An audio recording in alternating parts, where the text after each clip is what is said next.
हजारों ख्वाहिशें ऐसी कि हर ख्वाहिश पे मेरा दम निकले।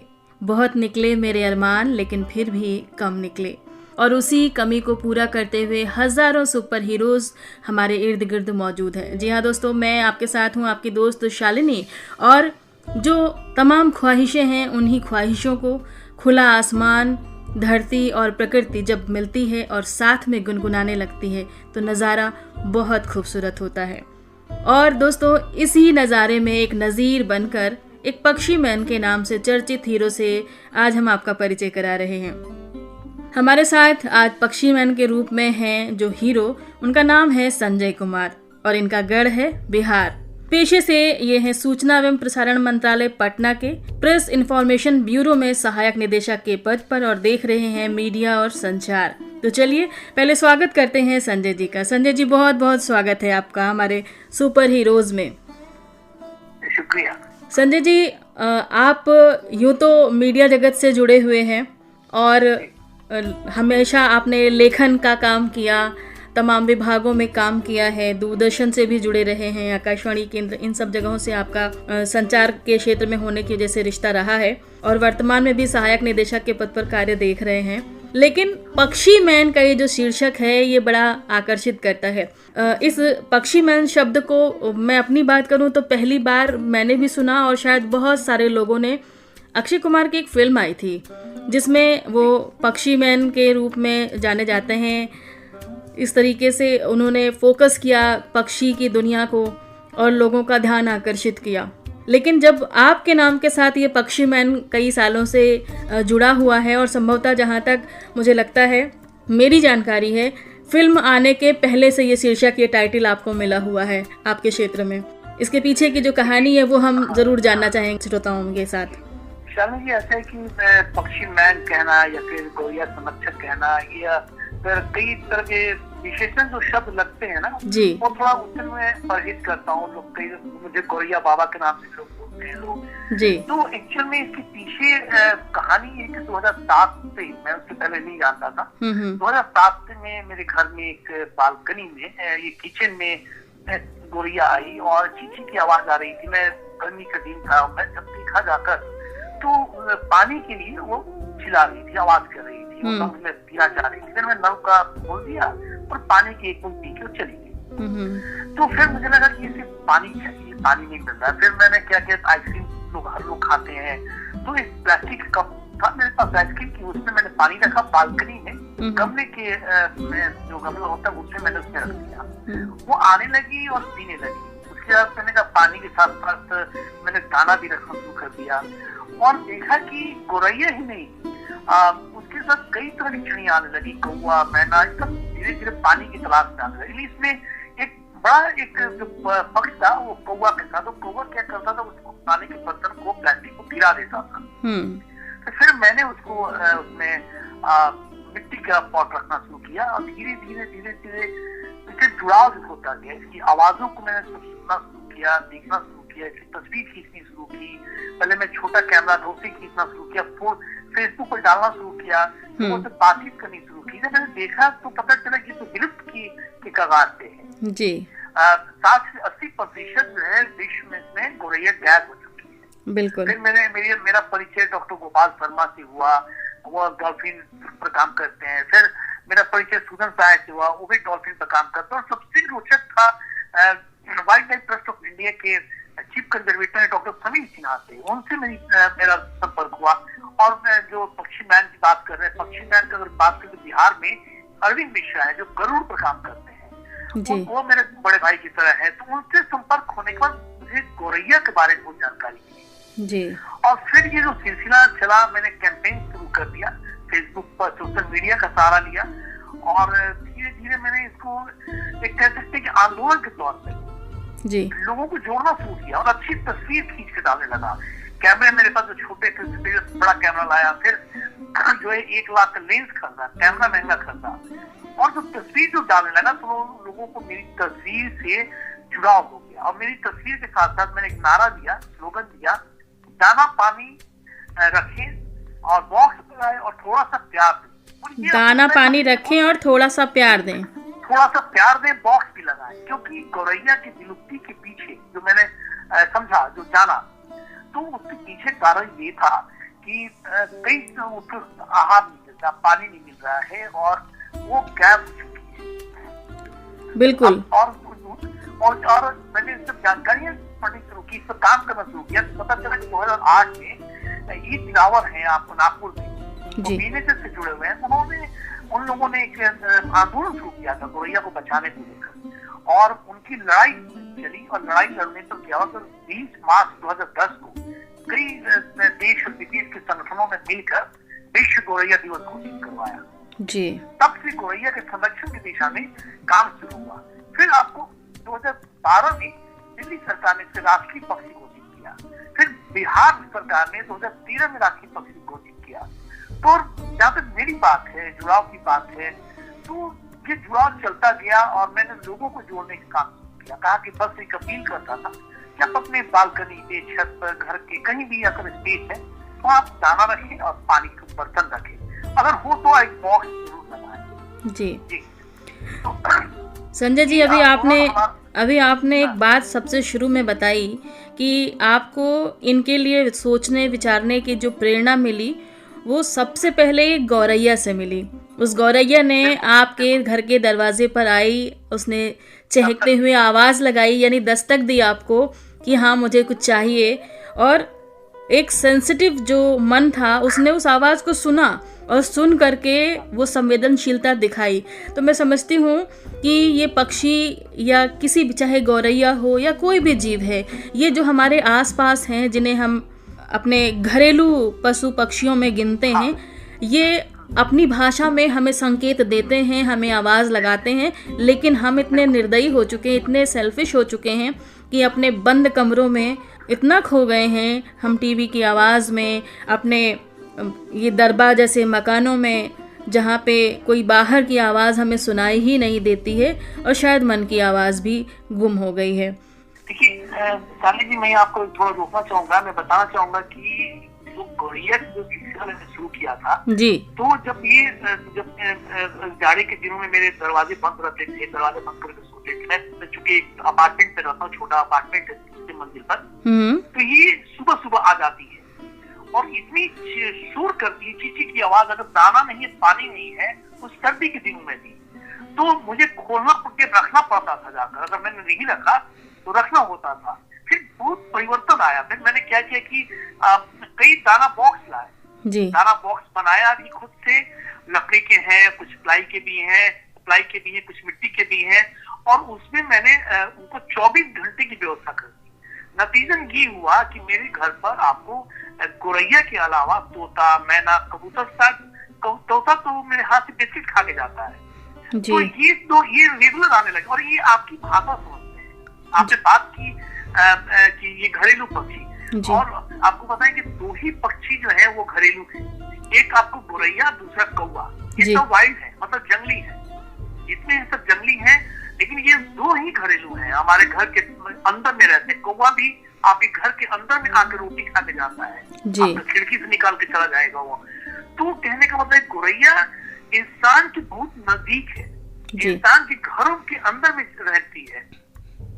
आप देखिए कि इसमें प्रेमचंद ने नारायण दोस्त कहानी लिखी है गौरैया के संरक्षण को लेकर। भीष्म कहानी में 2 गौरैया की चर्चा की अपनी कहानी में, तो रविंद्र कालिया की कहानी गौरैया, मतलब ऐसी चीजें हैं। एक छोटी सी पक्षी की आवाज जब सुनेंगे तो आपके अंदर में बदलाव आएगा, परिवर्तन आएगा।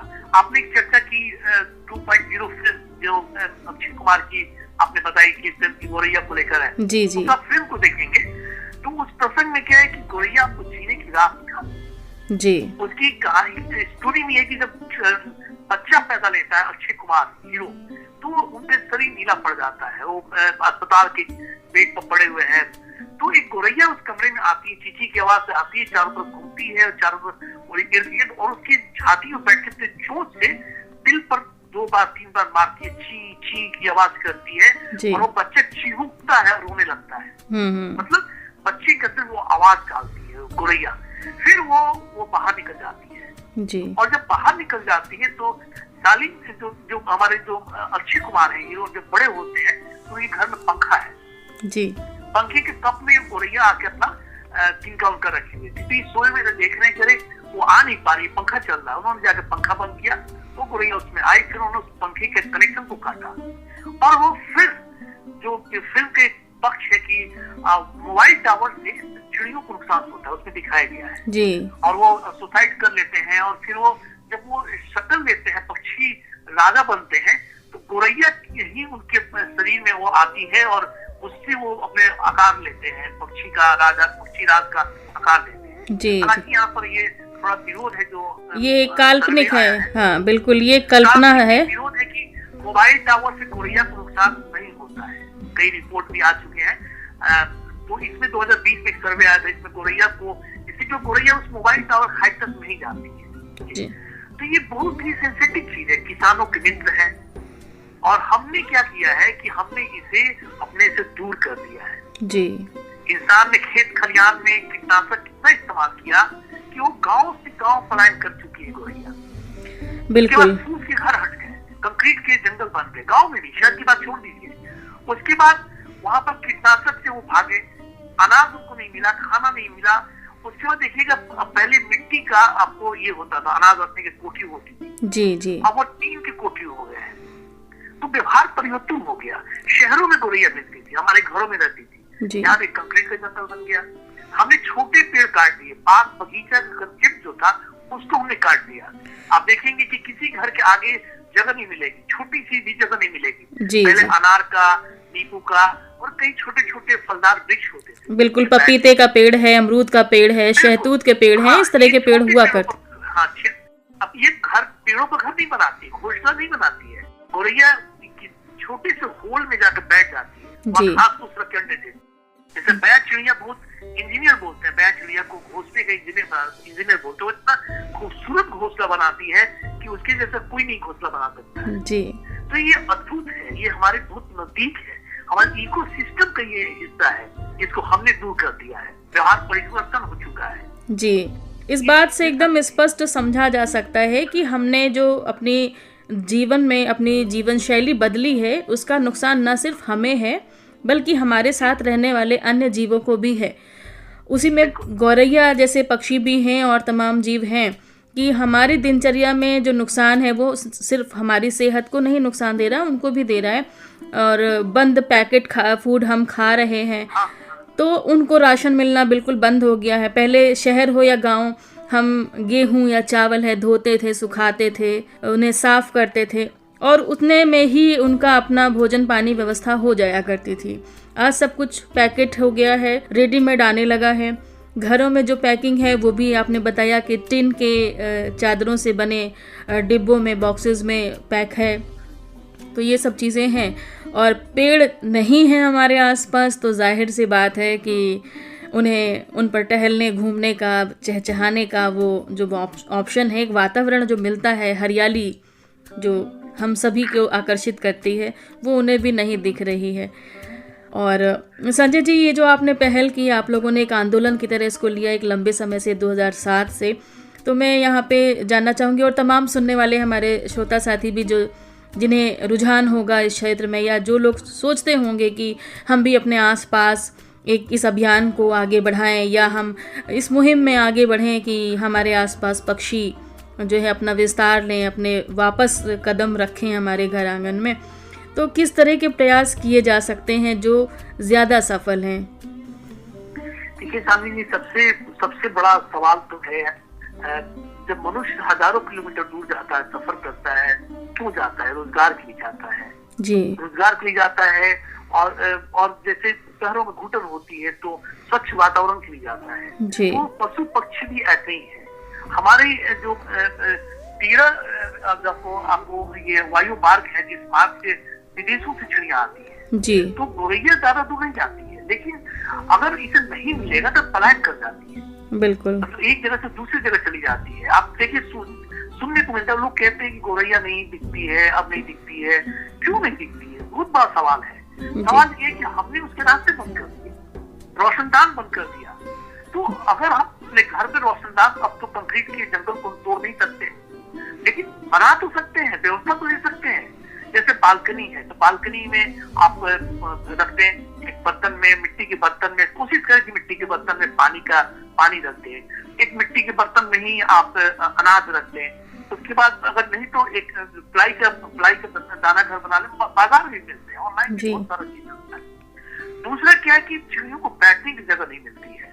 जैसे मैंने अपने घर में बालकनी में झूला लगा रखा। झूला का मतलब ये हुआ कि मैंने अपने बालकनी के कई डायरेक्शन में छत पर बांस की पत्ती को लगा रखा है, या पतले पतले लोहे के जो छड़ होते हैं उसको लगा रखा है। उस पर तमाम जो चिड़िया आके बैठती हैं, उड़ते हुए आती हैं, बैठती हैं।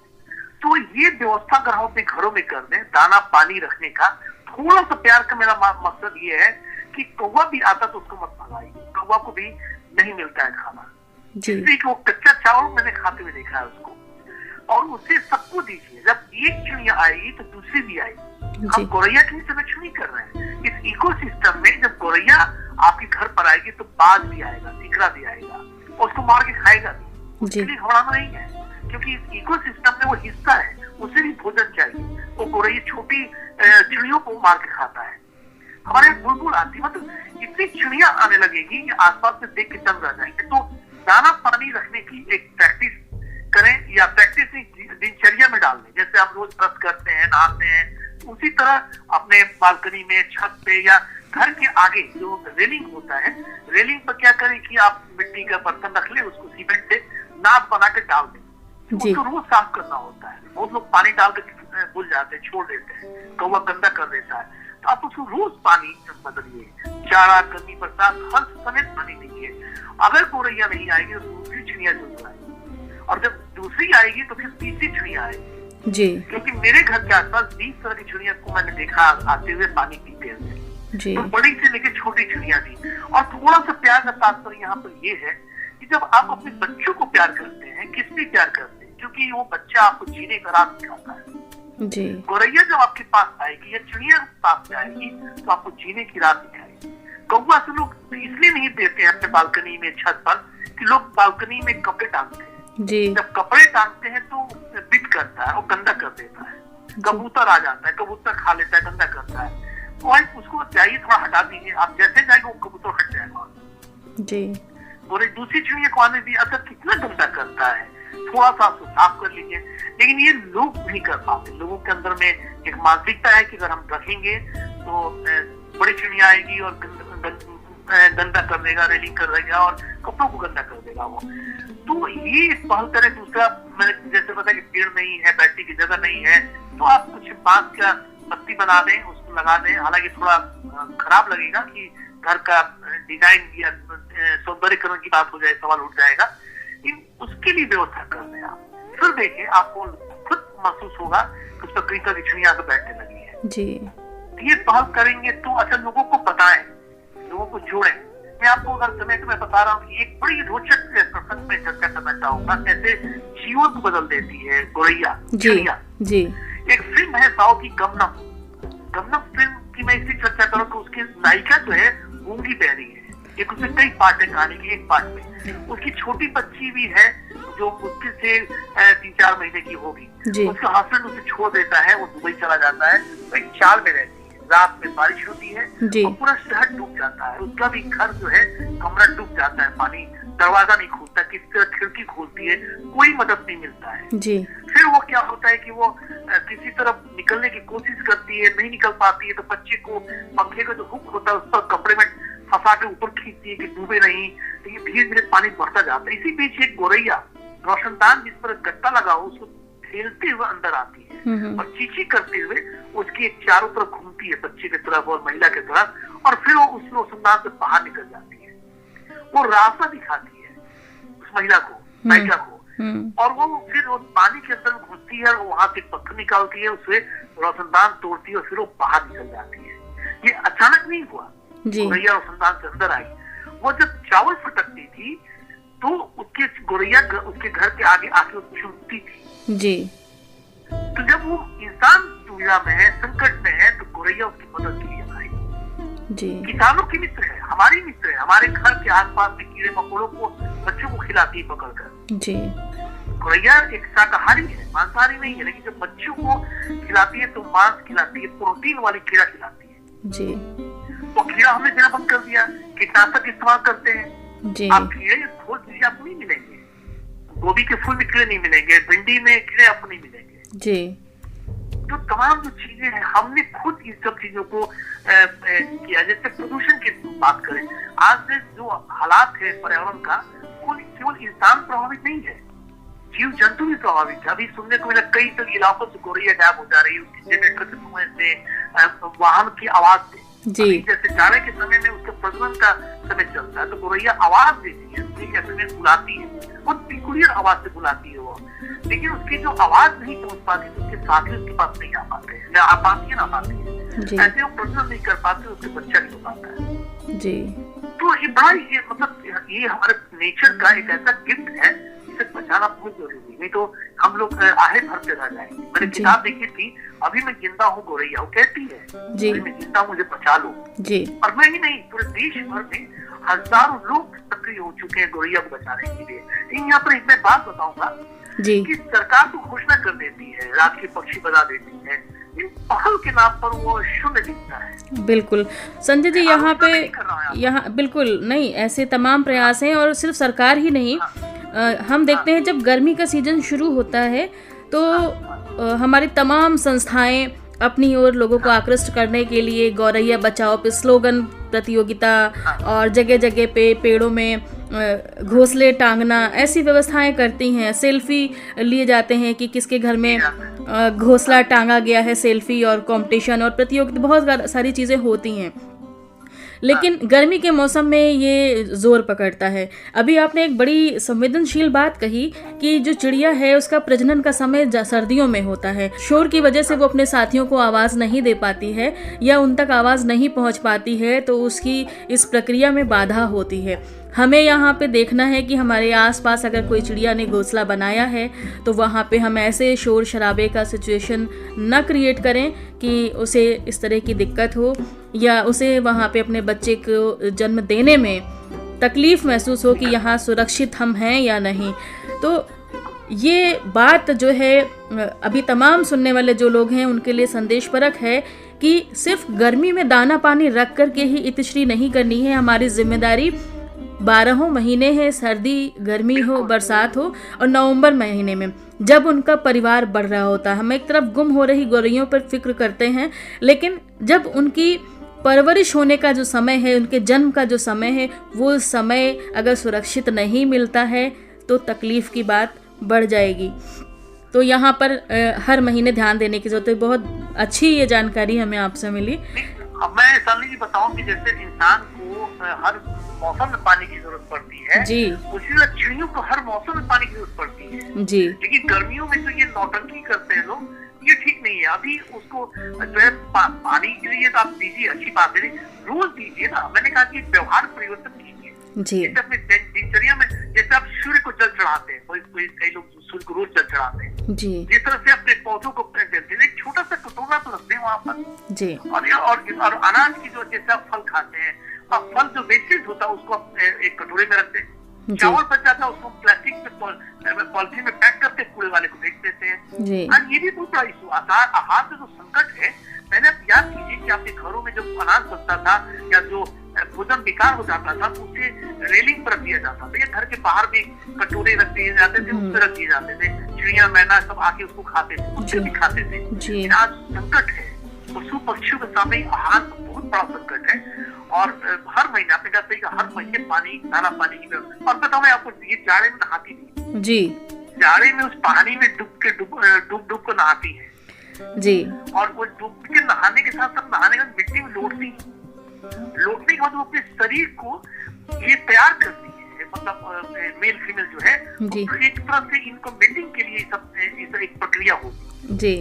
अब ये सारी प्रक्रिया जाहिर सी बात है, चूंकि आपने इन पर काफ़ी अध्ययन किया है और ये बहुत महत्वपूर्ण जानकारी है कि सर्दियों के मौसम में इनका प्रजनन का समय होता है और प्रजनन से पहले जाहिर सी बात है कि इनका प्रेम का मौसम भी होता है। और नहा धो के तैयार होके इसमें नर और मादा एक दूसरे को आकर्षित करने का प्रयास करते हैं, जो आपने अभी बताया।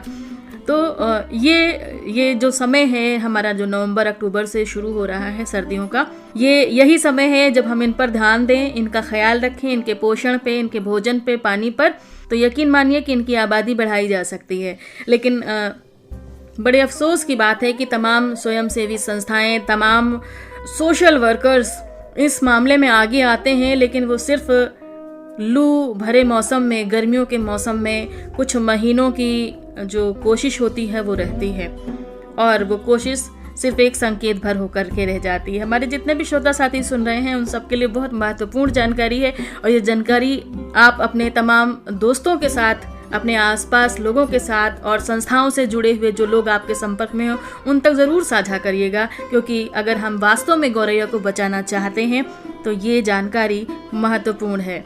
संजय जी, आपने इतनी बढ़िया जानकारी दी। अब चूंकि आप संचार क्षेत्र से जुड़े हुए हैं तो बस एक आखिरी सवाल संक्षेप में ही मैं जानना चाहूँगी कि आपने इस पर लिखा, आपने किताब लिखी है मैं अभी जिंदा हूँ गौरैया पे, किताब में बहुत सारी जानकारी होगी ही, लेकिन संचार क्षेत्र में है, दूरदर्शन से आपका रिश्ता रहा है, रेडियो के क्षेत्र से भी जुड़े रहे हैं, तो इस तरह के इनके विषयों पर भी क्या कुछ विशेष डॉक्यूमेंट्री या प्रोग्राम ऐसे भी इधर भी आपने कुछ काम किया है?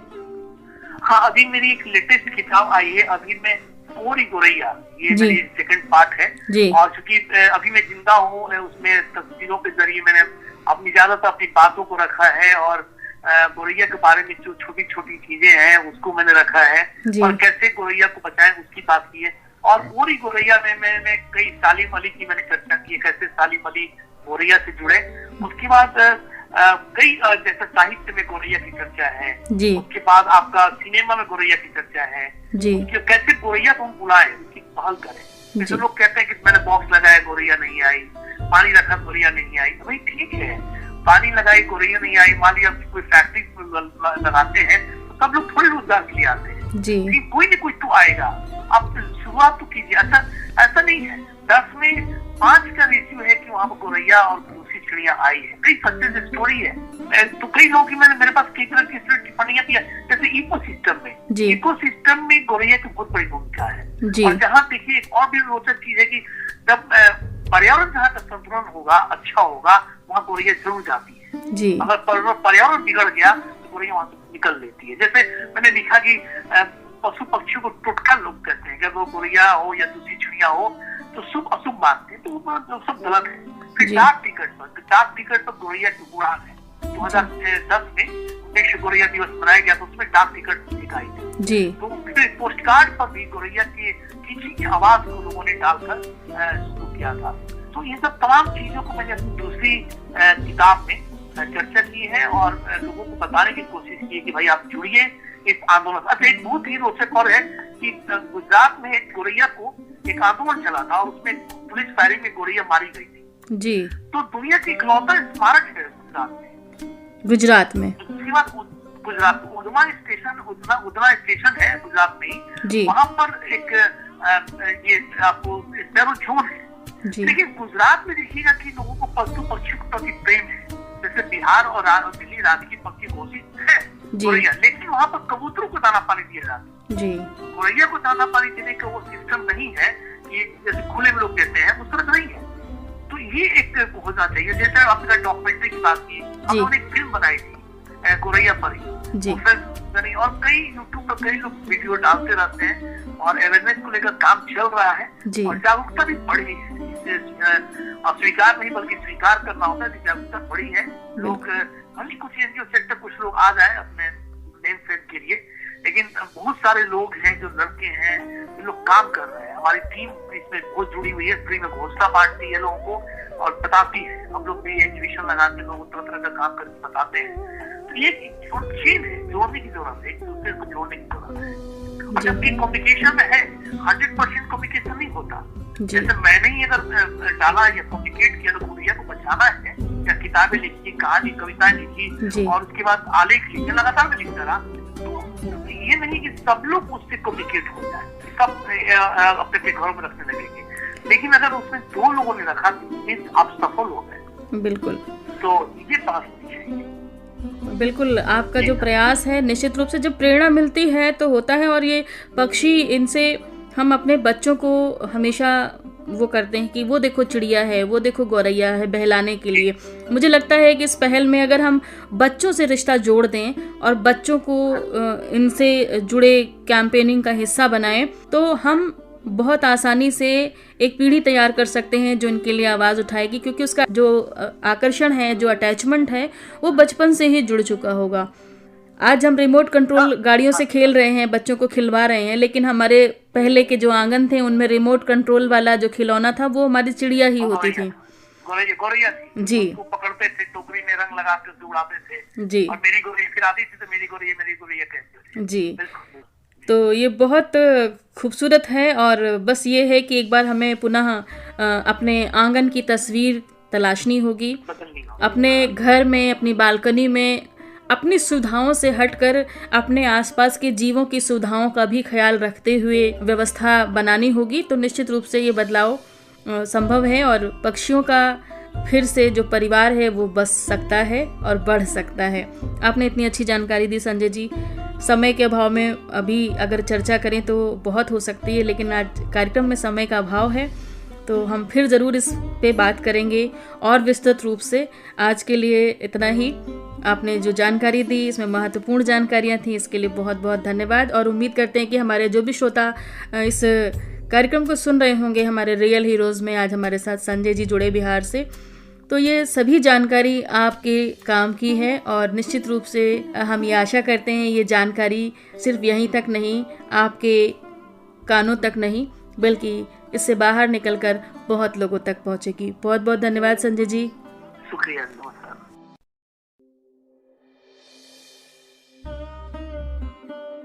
हमारी जिंदगी के रियल हीरोज से मिलिए हर शुक्रवार रात 10 बजे कार्यक्रम रात बाकी बात बाकी में। रियल हीरोज जो डरते नहीं, थकते नहीं, रुकते नहीं, बस डट जाते हैं और कुछ कर जाते हैं। इन्हें मोहब्बत है वतन से, इंसानियत से, ईमान से, इसीलिए ये कहलाएंगे हमारी जिंदगी के रियल हीरोज।